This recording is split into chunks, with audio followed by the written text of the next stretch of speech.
ಇಂದಿನ ಈ ಗಹನವಾದ ವಿಶ್ಲೇಷಣೆಗೆ ಸ್ವಾಗತ. 3 ದಿನಗಳ ಹಿಂದೆ ಅಂದರೆ ಅತ್ಯಂತ ದಾರುಣವಾಗಿ ಶಿಲುಬೆಗೇರಿ ಮರಣ ಹೊಂದಿದ ವ್ಯಕ್ತಿಯೊಬ್ಬರು ಏಕಾಏಕಿ ಒಂದು ಮುಚ್ಚಿದ ಕೋಣದಲ್ಲಿ ಪ್ರತ್ಯಕ್ಷರಾಗ್ತಾರೆ. ಬಂದು ತಿನ್ನಲು ಏನಾದರೂ ಇದೆಯಾ ಅಂತ ಕೇಳ್ತಾರೆ. ಇದನ್ನ ಊಹಿಸ್ಕೊಳ್ಳಿ. ಹೌದು, ಇದು ಕೇಳೋಕೆ ಒಂಥರ ಯಾವುದೋ ಹಾಲಿವುಡ್ ಸಿನಿಮಾದ ಕ್ಲೈಮ್ಯಾಕ್ಸ್ ದೃಶ್ಯದ ತರ ಇದೆ ಅಲ್ವಾ? ಮರಣವನ್ನೇ ಗೆದ್ದು ಬಂದ ವ್ಯಕ್ತಿಯೊಬ್ಬರ ಎದುರು ನಿಂತಾಗ ಅಂದ್ರೆ ಮನುಷ್ಯರ ಪ್ರತಿಕ್ರಿಯೆ ಹೇಗಿರುತ್ತೆ ಅನ್ನೋದನ್ನ ನಾವಿವತ್ತು ಆಳವಾಡಿ ಚರ್ಚೆ ಮಾಡ್ತಾ ಇದ್ವಿ. ಲೂಕಾ ಬರೆದ ಸುವಾರ್ತೆಯ 24ನೇ ಅಧ್ಯಾಯದ ಈ ಭಾಗ ನಿಜಕ್ಕೂ ಕುತೂಹಲಕಾರಿಯಾಗಿದೆ. ಖಂಡಿತ. ಈ ಪಠ್ಯ ಇದು ಕೇವಲ ಸತ್ತುಹೋದ ವ್ಯಕ್ತಿಯೊಬ್ಬರು ಮರಳಿ ಬಂದ ಪವಾಡದ ಕಥೆ ಮಾತ್ರ ಅಲ್ಲ. ಈ ಇಡೀ ಸನ್ನಿವೇಶ ಇದೆಯಲ್ಲ, ಇದು ಮನುಷ್ಯನ ಮನಸ್ಸು ಆತಂಕದಿಂದ ಭರವಸೆಯತ್ತ ಮತ್ತು ಅಜ್ಞಾನದಿಂದ ಜ್ಞಾನದತ್ತ ಸಾಗುವ ಒಂದು ರೋಮಾಂಚಕ ಸ್ಥಿತಿಯಂತರ. ನಿಜ. ಅಂದಹಾಗೆ ಈ ಘಟನೆ ನಡೆಯುವ ಹಿನ್ನೆಲೆ ಕೂಡ ಅಷ್ಟೇ ಮುಖ್ಯ ಅಲ್ವಾ? ಯಾಕಂದ್ರೆ ಶಿಷ್ಯರು ಎಮ್ಮೌಸ್ ದಾರಿಯಲ್ಲಿ ತಮಗಾದ ಅನುಭವವನ್ನ, ಹೌದು, ಆ ರೊಟ್ಟಿ ಮುರಿಯುವಾಗ ಪ್ರಭುವನ್ನ ತಾವು ಹೇಗೆ ಗುರುತಿಸಿದೆವೋ ಅನ್ನೋದನ್ನ, ಅದಾದೆ ಆ ಬಗ್ಗೆ ಇತರರೊಂದಿಗೆ ಚರ್ಚೆ ಮಾಡ್ತಾ ಇರುವಾಗ್ಲೇ ಈ ಅನಿರೀಕ್ಷಿತ ಘಟನೆ ಜರುಗೋದು. ಆ ಕೋಣೆಯಲ್ಲಿನ ವಾತಾವರಣ ಒಮ್ಮೆಲೇ ಬದಲಾಗ್ಬಿಡತ್ತೆ. ನಾವು ಈ ಮೂಲ ಪಠ್ಯವನ್ನ ಗಮನಿಸಿದ್ರೆ ಅಲ್ಲಿನ ಪ್ರತಿಯೊಂದು ಮಾತು ಕೇವಲ ಕಣ್ಣಿಗೆ ಕಾಣುವ ಚಮತ್ಕಾರವನ್ನ ಪ್ರದರ್ಶಿಸೋದುಕಲ್ಲ, ಮತ್ತೆ ಬದಲಾಗಿ ಬಹಳ ಆಳವಾದ ತಾತ್ವಿಕ ಹಾಗೂ ಮಾನಸಿಕ ಪ್ರಶ್ನೆಗಳಿಗೆ ಉತ್ತರಿಸಲು ಹೆಣೆದುಕೊಂಡಿದೆ. ಶಿಷ್ಯರ ಆ ಕ್ಷಣದ ತಲ್ಲಣಗಳನ್ನ ಅರ್ಥ ಮಾಡಿಕೊಂಡ್ರೆ ಮಾತ್ರ ಈ ಪಠ್ಯದ ನೈಜ ಆಳ ನಮಗೆ ತಿಳಿಯುತ್ತೆ.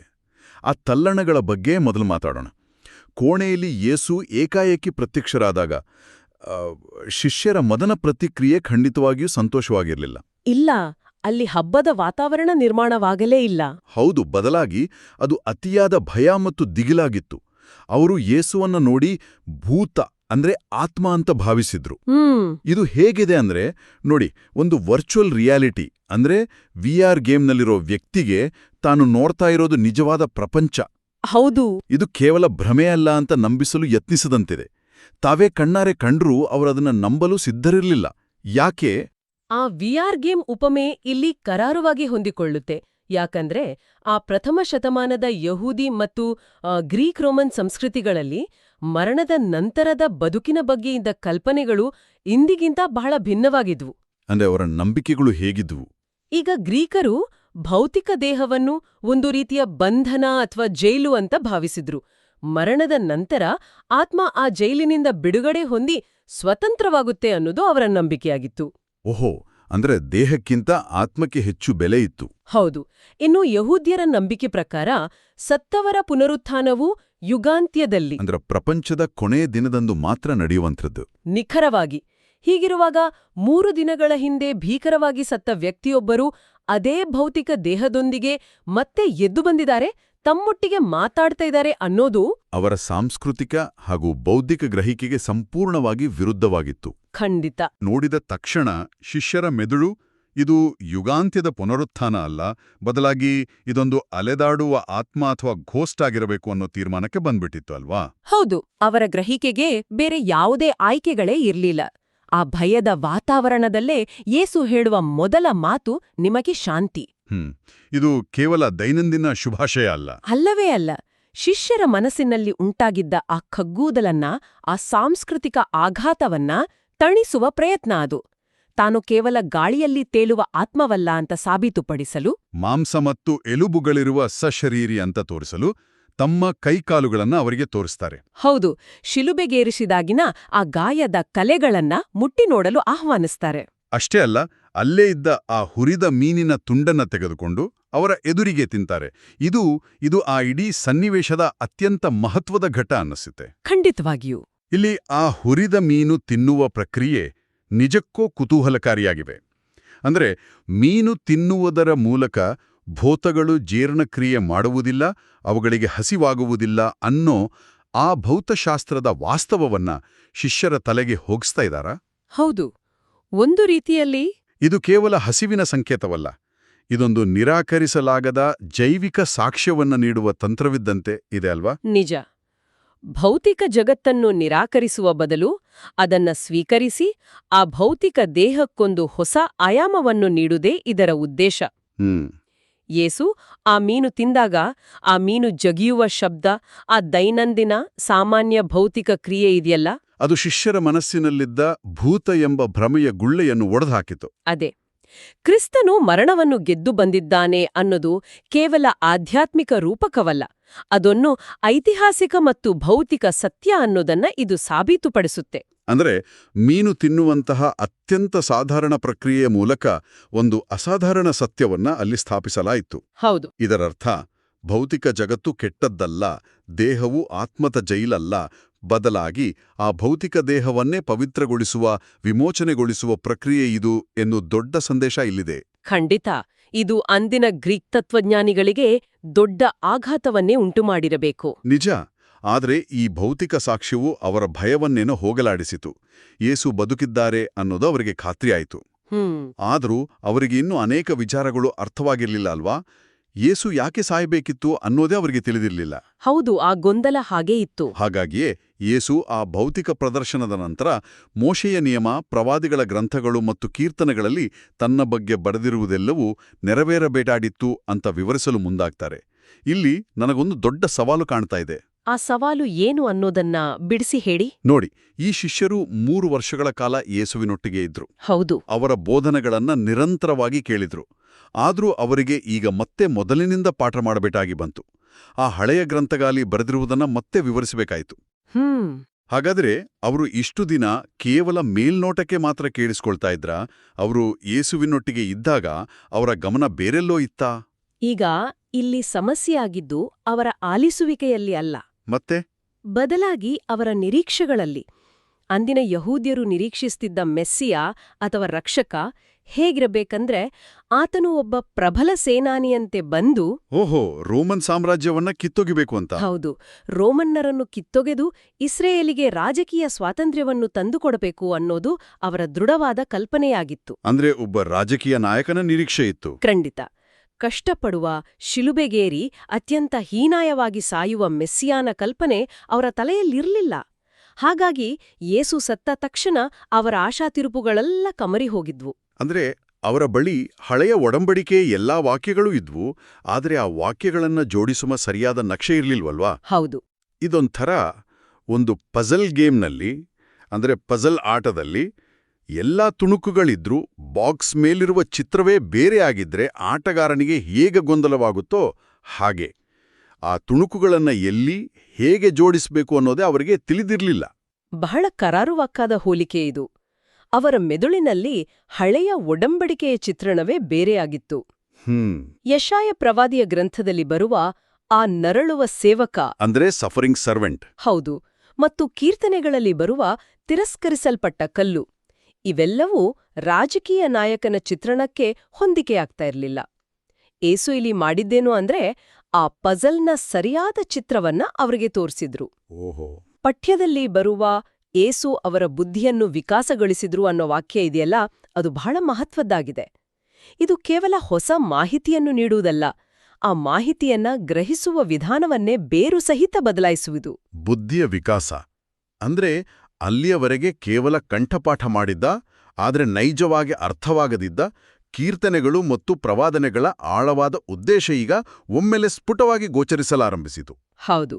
ಇದು ಬರೀ ಓದುವಿಕೆಯಲ್ಲ, ಇದೊಂದು ಬೌದ್ಧಿಕ ಜಾಗೃತಿ. ಖಂಡಿತ. ದೈವಿಕ ರಹಸ್ಯಗಳನ್ನು ಕೇವಲ ಮಾನವ ಸಹಜ ತರ್ಕದಿಂದ ಬಿಡಿಸಲು ಸಾಧ್ಯವಿಲ್ಲ.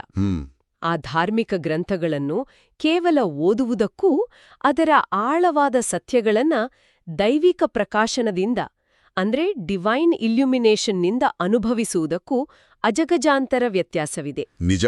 ಆ ಮುಚ್ಚಿದ ಕೋಣೆಯಲ್ಲಿ ಯೇಸು ಅವರ ಅಜ್ಞಾನದ ಪೊರೆಯನ್ನು ಸರಿಸಿ ಇಡೀ ಮಾನವ ಕುಲದ ಇತಿಹಾಸವೇ ತನ್ನ ಮರಣ ಮತ್ತು ಪುನರುತ್ಥಾನದ ಕಡೆಗೆ ಹೇಗೆ ಬೆರಳು ಮಾಡ್ತಾ ಇತ್ತು ಅನ್ನೋದನ್ನ ದರ್ಶನ ಮಾಡಿಸಿದರು.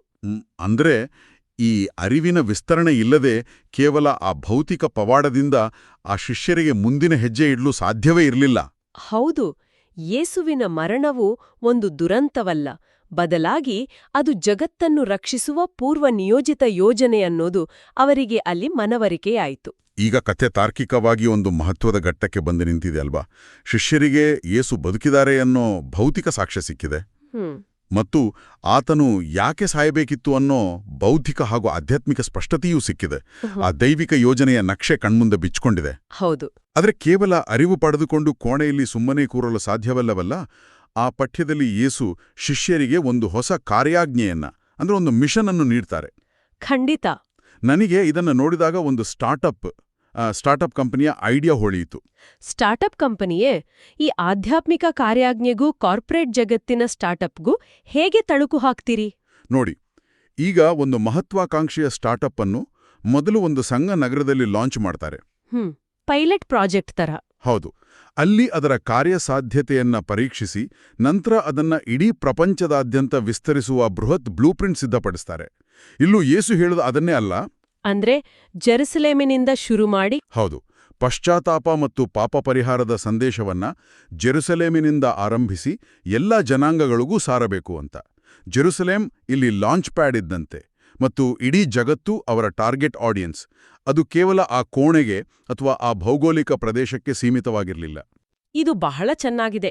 ಈ ಸ್ಟಾರ್ಟಪ್ ಉಪಮೆಯನ್ನೇ ಮುಂದುವರಿಸುವುದಾದ್ರೆ, ಯಾವುದೇ ಸ್ಟಾರ್ಟಪ್ಗೆ ಆ ಪ್ರಾಡಕ್ಟ್ ಮೇಲೆ ಅಚಲವಾದ ನಂಬಿಕೆ ಇರುವ ಅರ್ಲಿ ಅಡಾಪ್ಟರ್ಸ್ ಅಥವಾ ಒಂದು ಗಟ್ಟಿಯಾದ ಕೋರ್ ಟೀಮ್ ಬೇಕಾಗುತ್ತೆ. ಹೌದು. ಇಲ್ಲದೆ ಹೋದ್ರೆ ಅದು ಬೆಳೆಯಲ್ಲ. ಯೇಸುವಿಗೆ ಬೇಕಿದ್ದ ಆ ಕೋರ್ ಟೀಮ್ ಇದೇ ಶಿಷ್ಯರು. ಮತ್ತು ಅವರು ಜಗತ್ತಿನಾದ್ಯಂತ ವಿಸ್ತರಿಸಬೇಕಿದ್ದ ಆ ಪ್ರಾಡಕ್ಟ್ ಅಥವಾ ಸಂದೇಶವೇ ಪಶ್ಚಾತ್ತಾಪ ಮತ್ತು ಪಾಪ ಪರಿಹಾರ. ಯಹೂದಿ ಧರ್ಮವು ಆ ಕಾಲದಲ್ಲಿ ಬಹುತೇಕ ಕೇವಲ ಒಂದು ಜನಾಂಗಕ್ಕೆ ಸೀಮಿತವಾಗಿತ್ತು. ಆದರೆ ಯೇಸು ತರ್ತಿರುವ ಈ ರಕ್ಷಣೆಯ ಸಂದೇಶವು ಆ ಭೌಗೋಳಿಕ ಮತ್ತು ಜನಾಂಗೀಯ ಎಲ್ಲೆಗಳನ್ನು ಮೀರಿ ಬೆಳೆಯುವಂಥದ್ದು. ಇದು ಇಡೀ ಮಾನವ ಕುಲಕ್ಕೆ ಸೇರಿದ ಸಾರ್ವತ್ರಿಕ ವಿಮೋಚನೆಯ ರಹಸ್ಯ. ಇಲ್ಲಿ ಆ ಪಶ್ಚಾತ್ತಾಪ ಅಂದ್ರೆ ರಿಪೆಂಟೆನ್ಸ್ ಅನ್ನೋ ಪದದ ಬಗ್ಗೆ ಸ್ವಲ್ಪ ಆಳವಾಗಿ ಚರ್ಚಿಸಬೇಕು ಅನ್ಸುತ್ತೆ. ಆಧುನಿಕ ಸಂದರ್ಭದಲ್ಲಿ ಪಶ್ಚಾತ್ತಾಪ ಅಂದ್ರೆ ಕೇವಲ ತಪ್ಪು ಮಾಡಿದನಲ್ಲ ಅಂತ ಅಳುವುದು, ಹೌದು, ಅಥವಾ ಒಂದು ರೀತಿಯ ಗಿಲ್ಟ್ ಅನುಭವಿಸುವುದು ಅನ್ನೋ ಸಂಕುಚಿತ ಅರ್ಥದಲ್ಲಿ ಬಳಸಲಾಗುತ್ತೆ ಅಲ್ವಾ. ಯಾರೋ ಒಬ್ಬರು ತಪ್ಪು ಮಾಡಿ ನಂತರ ಕ್ಷಮೆ ಕೇಳಿದ್ರೆ ಅದೇ ಪಶ್ಚಾತ್ತಾಪ ಅಂತ ನಾವು ಅಂದುಕೊಳ್ತೇವೆ. ಆದರೆ ಈ ಪಠ್ಯದಲ್ಲಿ, ಈ ಜಾಗತಿಕ ಸಂದೇಶದಲ್ಲಿ ಇದರ ಅರ್ಥ ಅಷ್ಟಕ್ಕೆ ಸೀಮಿತವೇ? ಖಂಡಿತ ಇಲ್ಲ. ಮೂಲ ಗ್ರೀಕ್ ಭಾಷೆಯಲ್ಲಿ ಇದಕ್ಕೆ ಮೆಟನೋಯಾ ಅನ್ನೋ ಅತ್ಯಂತ ಶಕ್ತಿಶಾಲಿ ಪದವಿದೆ. ಮೆಟನೋಯಾ? ಹೌದು. ಇದರ ನಿಜವಾದ ಅರ್ಥ ಮನಸ್ಸನ್ನು ಬದಲಾಯಿಸುವುದು ಅಥವಾ ದಿಕ್ಕನ್ನು ಸಂಪೂರ್ಣವಾಗಿ ಬದಲಾಯಿಸುವುದು ಅಂತ. ಓಹೋ. ಈಗ ಒಬ್ಬ ವ್ಯಕ್ತಿ ತಪ್ಪುದಾರಿಯಲ್ಲಿ ಹೋಗ್ತಾ ಇದ್ದು ಇದ್ದಕ್ಕಿದ್ದಂತೆ ಆ ದಾರಿ ತಪ್ಪೆಂದು ಅರಿವಾಗಿ 180 ಡಿಗ್ರಿ ತಿರುಗಿ ಸರಿಯಾದ ದಾರಿಯಲ್ಲಿ ನಡೆಯಲು ಪ್ರಾರಂಭಿಸ್ತಾನಲ್ಲ, ಅದು ನಿಜವಾದ ಪಶ್ಚಾತ್ತಾಪ. ಅಂದ್ರೆ ಕೇವಲ ಅಳುವುದರಿಂದ ಅಥವಾ ಆ ಪಾಪಪ್ರಜ್ಞೆಯಿಂದ ನರಳುವುದರಿಂದ ಯಾವುದೇ ಪ್ರಯೋಜನ ಇಲ್ಲ? ಇಲ್ಲವೇ ಇಲ್ಲ. ನಮ್ಮ ಆಲೋಚನಾ ಕ್ರಮ, ನಮ್ಮ ಆದ್ಯತೆಗಳು ಮತ್ತು ಜೀವನ ಶೈಲಿಯ ದಿಕ್ಕನ್ನು ಬದಲಾಯಿಸಿ ದೈವಾಭಿಮುಖರಾಗುವ ಆಂತರಿಕ ರೂಪಾಂತರವುದು. ಆ ಬದಲಾವಣೆ ಆದಾಗ ಮಾತ್ರ ಪಾಪ ಪರಿಹಾರ. ಅಂದ್ರೆ ಹಳೆಯ ಬಂಧನಗಳಿಂದ ಸಂಪೂರ್ಣ ಬಿಡುಗಡೆ ಸಿಗುತ್ತೆ. ಇದೇ ಆ ಹೊಸ ಜಾಗತಿಕ ಕಾರ್ಯಾಜ್ಞೆಯ ಮೂಲವಸ್ತು ಅಲ್ವಾ? ನಿಖರವಾಗಿ. ಯೇಸು ಅದೇ ಶಿಷ್ಯರಿಗೆ ವಹಿಸ್ತಿದ್ದಾರೆ. ನೀವೇ ಇದಕ್ಕೆ ಸಾಕ್ಷಿಗಳು ಅಂತ ಸ್ಪಷ್ಟವಾಗಿ ಘೋಷಿಸ್ತಾರೆ. ಹೌದು. ಈ ಸಾಕ್ಷಿ ಎಂಬ ಪದದ ಬಳಕೆಯಲ್ಲಿ ಒಂದು ದೊಡ್ಡ ಅರ್ಥ ಅಡಗಿದೆ ಅನಿಸುತ್ತೆ. ಕೇವಲ ನನ್ನನ್ನು ನಂಬುವವರಾಗಿರಿ ಅಥವಾ ನನ್ನ ಅನುಯಾಯಿಗಳಾಗಿರಿ ಎನ್ನದೇ ಸಾಕ್ಷಿಗಳು ಅಂದ್ರೆ ವಿಟ್ನೆಸಸ್ ಅನ್ನೋ ನಿರ್ದಿಷ್ಟ ಪದವನ್ನೇ ಯೇಸು ಯಾಕೆ ಆರಿಸ್ಕೊಂಡ್ರು? ಇದೊಂದು ಬಹಳ ಮುಖ್ಯವಾದ ಪ್ರಶ್ನೆ. ಒಬ್ಬ ಅನುಯಾಯಿಗೂ ಸಾಕ್ಷಿಗೂ ಇರುವ ಮೂಲಭೂತ ವ್ಯತ್ಯಾಸವೇನು? ನೋಡಿ, ಅನುಯಾಯಿ ಅನ್ನೋದು ಒಂದು ನಿಷ್ಕ್ರಿಯ ಅಂದ್ರೆ ಪ್ಯಾಸಿವ್ ಪದ. ನಂಬುವವನು ಕೇವಲ ವಿಚಾರಗಳನ್ನು ಒಪ್ಪಿಕೊಳ್ತಾನೆ, ಗುಂಪಿನ ಹಿಂದೆ ನಡಿತಾನೆ, ಯಾವುದೇ ಪ್ರಶ್ನೆ ಮಾಡದೆ ನಿಯಮಗಳನ್ನ ಪಾಲಿಸ್ತಾನೆ. ಹೌದು. ಆದ್ರೆ ಸಾಕ್ಷಿ ಅನ್ನೋದು ಅತ್ಯಂತ ಸಕ್ರಿಯವಾದ ಮತ್ತು ಕಾನೂನಾತ್ಮಕ ತೂಕವುಳ್ಳ ಪದ. ನ್ಯಾಯಾಲಯದಲ್ಲಿ ಸಾಕ್ಷಿ ನುಡಿಯುವ ವ್ಯಕ್ತಿ ಬೇರೆಯವರು ಹೇಳಿದ್ದನ್ನ ಕೇಳಿ ಹೇಳುವಂತಿಲ್ಲ. ತಾನು ಖುದ್ದಾಗಿ ಕಂಡದ್ದನ್ನ, ಅನುಭವಿಸಿದ್ದನ್ನ ಮಾತ್ರ ಅಧಿಕಾರಯುತವಾಗಿ ಹೇಳಬಲ್ಲ. ಅಂದ್ರೆ ಫಸ್ಟ್ ಹ್ಯಾಂಡ್ ಎಕ್ಸ್ಪೀರಿಯನ್ಸ್ ಇರಬೇಕು. ಹೌದು. ಇಲ್ಲಿ ಶಿಷ್ಯರು ಕೇವಲ ತಾತ್ವಿಕ ವಿಚಾರಗಳನ್ನ ಬೋಧಿಸಲು ಹೋಗ್ತಾ ಇರ್ಲಿಲ್ಲ. ತಾವು ಆ ಮುಚ್ಚಿದ ಕೋಣೆಯಲ್ಲಿ ಯೇಸುವಿನ ಗಾಯಗಳನ್ನ ಮುಟ್ಟಿದ್ದನ್ನ, ಅವರು ಹುರಿದ ಮೀನು ತಿಂದದ್ದನ್ನ, ತಮ್ಮ ಕಣ್ಣಾರೆ ಕಂಡದ್ದನ್ನ ಜಗತ್ತಿಗೆ ಹೇಳ್ಬೇಕಿತ್ತು. ಮತ್ತು ತಮ್ಮ ಬುದ್ಧಿ ವಿಕಾಸಗೊಂಡ ಆ ರೋಮಾಂಚಕ ಕ್ಷಣವನ್ನ ಕೂಡ ಹಂಚಿಕೊಳ್ಳಬೇಕಿತ್ತು. ಖಂಡಿತ. ಹಾಗಾಗಿ ಸಾಕ್ಷಿ ಅಂದರೆ ಕೇವಲ ಆ ಗಿಳಿಪಾಠ ಒಪ್ಪಿಸುವವನಲ್ಲ, ಬದಲಾಗಿ ತಾನು ಅನುಭವಿಸಿದ ಸತ್ಯವನ್ನ ಯಾವುದೇ ಅಂಜಿಕೆ ಇಲ್ಲದೆ, ಅದು ಎಷ್ಟೇ ಕಷ್ಟಕರವಾದರೂ ಜಗತ್ತಿನ ಎದುರು ಸಾರುವವನು. ಹೌದು. ಸಾಕ್ಷಿಯಾಗಿರುವುದು ಒಂದು ಜವಾಬ್ದಾರಿಯನ್ನ ತರುತ್ತೆ.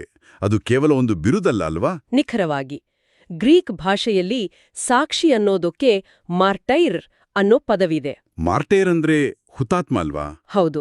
ಆರಂಭದಲ್ಲಿ ಇದು ಕೇವಲ ಸಾಕ್ಷಿ ನುಡಿಯುವವನಿಗೆ ಸೀಮಿತವಾಗಿತ್ತು, ಆದರೆ ಮುಂದೆ ಇದೇ ಪದವು ಹುತಾತ್ಮ ಎಂಬ ಅರ್ಥವನ್ನು ಪಡೆದುಕೊಳ್ತು. ಯಾಕಂದ್ರೆ ತಾವು ಕಂಡ ಸತ್ಯವನ್ನ ಸಾರಲು ಹೊರಟ ಈ ಸಾಕ್ಷಿಗಳು ಆ ಸತ್ಯಕ್ಕಾಗಿ ತಮ್ಮ ಪ್ರಾಣವನ್ನೇ ತ್ಯಾಗ ಮಾಡಲು ಸಿದ್ಧರಾಗಿದ್ರು. ಓಹೋ, ಎಂಥ ದೊಡ್ಡ ಬದಲಾವಣೆ ಇದು! ಯೇಸುವಿನ ಪುನರುತ್ಥಾನದ ಭೌತಿಕ ಮತ್ತು ಆಧ್ಯಾತ್ಮಿಕ ದರ್ಶನವು ಆ ಮುಚ್ಚಿದ ಕೋಣೆಯಲ್ಲಿ ಭಯದಿಂದ ನಡುಗುತ್ತಿದ್ದ ಸಾಮಾನ್ಯ ಮೀನುಗಾರರನ್ನು ಸಾವಿಗೂ ಅಂಜದ ಧೈರ್ಯಶಾಲಿ ಸಾಕ್ಷಿಗಳನ್ನಾಗಿ, ಇಡೀ ಪ್ರಪಂಚದ ಇತಿಹಾಸವನ್ನೇ ತಲೆಕೆಳಗಾಗುವಂತೆ ಮಾಡುವ ರಾಯವಾರಿಗಳನ್ನಾಗಿ ರೂಪಾಂತರಿಸ್ತಲ್ವಾ? ಹೌದು. ಇದು ಕೇವಲ ನಂಬಿಕೆಯ ಬದಲಾವಣೆಯಾಗಿರಲಿಲ್ಲ, ಇದು ಸಂಪೂರ್ಣ ವ್ಯಕ್ತಿತ್ವದ ಬದಲಾವಣೆ. ನಿಜಕ್ಕೂ ಈ ಇಡೀ ಪಠ್ಯದ ಹರಿವು ಎಂತಹ ವಿಸ್ಮಯಕಾರಿ ಪ್ರಯಾಣವನ್ನ ಕಟ್ಟಿಕೊಡುತ್ತೆ. ಇದನ್ನ ಒಮ್ಮೆ ಮೆಲುಕು ಹಾಕುವುದಾದರೆ, ಭಯದಿಂದ ನಡುಗುತ್ತಿದ್ದವರು ಮೊದಲು ಭೌತಿಕ ಸಾಕ್ಷ್ಯದ ಮೂಲಕ ವಾಸ್ತವವನ್ನು ದೃಢಪಡಿಸ್ಕೊಳ್ತಾರೆ. ಆ ಹುರಿದ ಮೀನು ಅವರ ಭ್ರಮೆಯನ್ನು ಒಡೆದುಹಾಕುತ್ತೆ. ನಂತರ ಆ ಹಳೆಯ ಗ್ರಂಥಗಳ ಹೊಸ ಅರ್ಥವನ್ನು ಗ್ರಹಿಸುವ ಮೂಲಕ ಅವರ ಬುದ್ಧಿ ವಿಕಾಸಗೊಳ್ಳುತ್ತೆ. ಆ ಪಜಲ್ನ ಸರಿಯಾದ ಚಿತ್ರ ಅವ್ರಿಗೆ ಸಿಗುತ್ತೆ. ಹೌದು. ಮತ್ತು ಅಂತಿಮವಾಗಿ ಈ ಅರಿವನ್ನು ಜಗತ್ತಿಗೆ ಸಾರುವ ಸಕ್ರಿಯ ಸಾಕ್ಷಿಗಳಾಗಿ ಅವರು ಹೊಸ ಜವಾಬ್ದಾರಿಯನ್ನು ಹೊತ್ತುಕೊಳ್ತಾರೆ. ಅಂದ್ರೆ ಭೌತಿಕ ಸಾಕ್ಷ್ಯವಿಲ್ಲದೆ ಬೌದ್ಧಿಕ ವಿಕಾಸವಿಲ್ಲ, ಬೌದ್ಧಿಕ ವಿಕಾಸವಿಲ್ಲದೆ ಕಾರ್ಯರೂಪಕ್ಕೆ ಇಳಿಯುವ ಸಾಕ್ಷಿ ಪ್ರಜ್ಞೆ ಇಲ್ಲ. ಆಳವಾದ ಸಾರಾಂಶವನ್ನ ಈ 3 ಹಂತಗಳಲ್ಲಿ ಅತ್ಯಂತ ಕರಾರುವಾಗಿ ಕ್ರೋಢೀಕರಿಸಿದ್ದೀರಿ. ಈ ಘಟನೆಯು ಕೇವಲ ಒಂದು ಐತಿಹಾಸಿಕ ವರದಿಯಾಗಿ ಉಳಿಯದೆ ಮಾನವನ ಅರಿವಿನ ವಿಸ್ತರಣೆಯ ಸಂಕೇತವಾಗಿ ಇಂದಿಗೂ ನಿಲ್ಲುತ್ತೆ. ಕೇವಲ ಕುರುಡು ನಂಬಿಕೆಯ ಬದಲು ವಾಸ್ತವದ ಅಡಿಪಾಯದ ಮೇಲೆ ನಿಂತು ಬೌದ್ಧಿಕವಾಗಿ ಜಾಗೃತಗೊಂಡು ಆ ಜಾಗೃತಿಯನ್ನ ಕ್ರಿಯೆಯಾಗಿ ಪರಿವರ್ತಿಸುವ ಪ್ರಕ್ರಿಯೆಯನ್ನ ಇದು ಬಹಳ ಸೊಗಸಾಗಿ ವಿವರಿಸುತ್ತೆ. ಇದೆಲ್ಲವನ್ನೂ ವಿಶ್ಲೇಷಿಸಿದ ನಂತರ ಪಠ್ಯದ ಆಚೆಗೆ ಒಂದು ಗಹನವಾದ ಪ್ರಶ್ನೆ ಕಾಡದೇ ಇರದಲ್ವಾ? ಆ ಪ್ರಶ್ನೆ ಏನು? ನೋಡಿ, ಈ ಪಠ್ಯದ ಪ್ರಕಾರ ಅಂದಿನ ಶಿಷ್ಯರು ಆ ಭೌತಿಕ ಸಾಕ್ಷ್ಯವನ್ನ ಕಣ್ಣಾರೆ ಕಂಡ್ರು, ಆ ಸ್ಪರ್ಶದ ಅನುಭವ ಪಡೆದ್ರು, ಆ ಮೀನು ಜಗಿಯುವ ಶಬ್ದವನ್ನ ಕೇಳಿಸ್ಕೊಂಡ್ರು. ಹೌದು. ಆದರೆ ಈ ಘಟನೆ ನಡೆದು ಸಾವಿರಾರು ವರ್ಷಗಳೇ ಕಳೆದಿರುವ ಇಂದಿನ ದಿನಗಳಲ್ಲಿ ಆ ಭೌತಿಕ ದೃಶ್ಯಗಳಿಲ್ಲದೆ ಒಬ್ಬ ವ್ಯಕ್ತಿ ಹೇಗೆ ಈ ಸತ್ಯಕ್ಕೆ ಸಾಕ್ಷಿಯಾಗಬಲ್ಲ? ನಮ್ಮ ಕಣ್ಣೆದುರು ಯಾರು ಬಂದು ನಿಂತು ಮೀನು ತಿನ್ನುವುದಿಲ್ಲವಲ್ಲ? ಇದೊಂದು ಬಹಳ ಚಿಂತನೆಗೆ ಹಚ್ಚುವಂತಹ ಪ್ರಶ್ನೆ. ಅಷ್ಟೇ ಅಲ್ಲ, ಯೇಸು ಅಂದು ಆ ಮುಚ್ಚಿದ ಕೋಣೆಯಲ್ಲಿ ಶಿಷ್ಯರ ಬುದ್ಧಿಯನ್ನ ವಿಕಾಸಗೊಳಿಸಿದ ಪ್ರಕ್ರಿಯೆ ಕೇವಲ ಅಂದಿಗೆ ಆ ಗುಂಪಿಗೆ ಮಾತ್ರ ಮುಗಿದು ಹೋಯ್ತಾ? ಅಥವಾ ಪ್ರತಿ ತಲೆಮಾರಿನ ಅಂತರಂಗದಲ್ಲೂ ಆ ಬುದ್ಧಿಯ ವಿಕಾಸ ನಿರಂತರವಾಗಿ ನಡೀತಾನೇ ಇರಬೇಕಾ? ಹೌದು. ಕೇವಲ ಧಾರ್ಮಿಕ ಗ್ರಂಥಗಳ ಮೇಲ್ನೋಟದ ಓದಿಗಿಂತ ಅದರೊಳಗಿನ ಜೀವಂತ ಸತ್ಯವನ್ನ ಅರಗಿಸಿಕೊಳ್ಳಲು ಬೇಕಾದ ಆ ದೈವಿಕ ಪ್ರಕಾಶಕ್ಕಾಗಿ, ಕ್ಷಣಕ್ಕಾಗಿ, ನಿಜ, ಆ ಹುಡುಕಾಟ ಎಂದಿಗೂ ಮುಗಿಯದ ಒಂದು ಪಯಣ ಅಂತ ಹೇಳ್ಬಹುದು. ಖಂಡಿತ. ಸತ್ಯದ ಶೋಧನೆ ನಿರಂತರವಾಗಿರಲಿ, ಕೇಳುಗರೆಲ್ಲರ ಅರಿವಿನ ವಿಸ್ತರಣೆ ಹೀಗೆಯೇ ಸಾಗುತ್ತಲೇ ಇರಲಿ ಎಂದು ಆಶಿಸುತ್ತಾ ಇಂದಿನ ಈ ಗಹನವಾದ ಚರ್ಚೆಯನ್ನ ಮುಕ್ತಾಯಗೊಳಿಸೋಣ. ಮುಂದಿನ ಮತ್ತೊಂದು ರೋಚಕ ವಿಶ್ಲೇಷಣೆಯಲ್ಲಿ ಭೇಟಿಯಾಗೋಣ.